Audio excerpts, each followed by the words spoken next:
Hello friends, આપણી ચેનલમાં તમારું સ્વાગત છે. હવે લાસ્ટ વિડીયોમાં આપણે એક ઉદાહરણ 1 જોયું હતું, જેમાં મેં તમને લેજર એટલે કે ખાતા બનાવતા શીખવાડ્યા હતા કે કઈ કઈ વસ્તુના ખાતા કેવી રીતે બની શકે.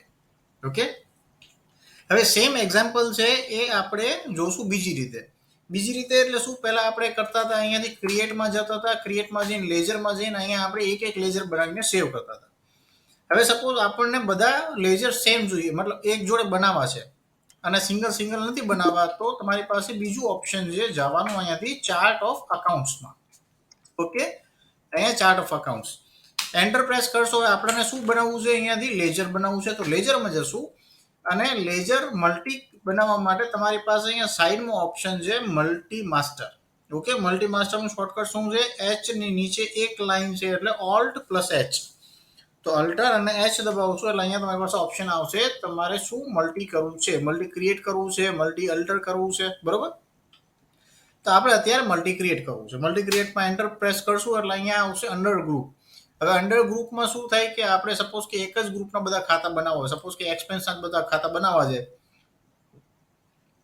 લાઇટ બિલ છે, બરોબર, વોટર બિલ છે, રેન્ટ છે, એ બધું તમારે એક જોડે બનાવવું હોય તો અહીંયાથી ગ્રુપ સિલેક્ટ કરશું.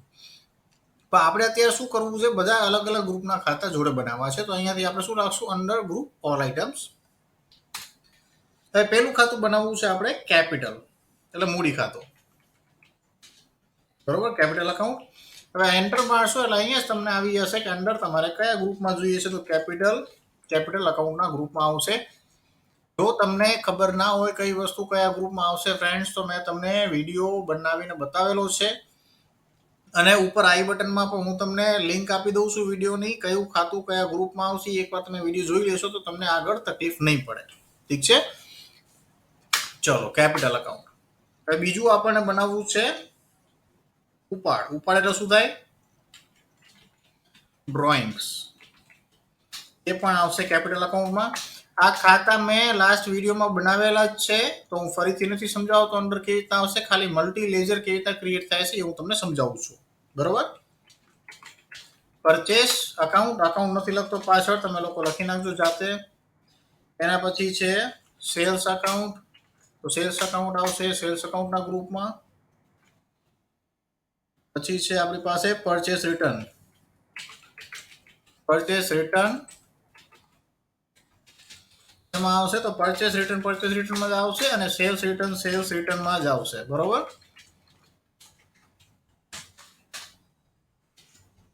સેલ્સ અકાઉન્ટમાં. એના પછી તમારી પાસે land and buildings. Land and buildings એમાં આવશે આપણી પાસે ફિક્સ એસેટ્સ એટલે મિલકતમાં, બરોબર? એના પછી ફર્નિચર. ફર્નિચર પણ શેમાં આવશે? Fix asset. પછી રાહુલ. તો રાહુલ શું છે? તો રાહુલને આપણે માલ વેચ્યો છે તો એ આપણું થશે સન્ડ્રી ડેપ્ટર્સ એટલે કે દેવાદાર.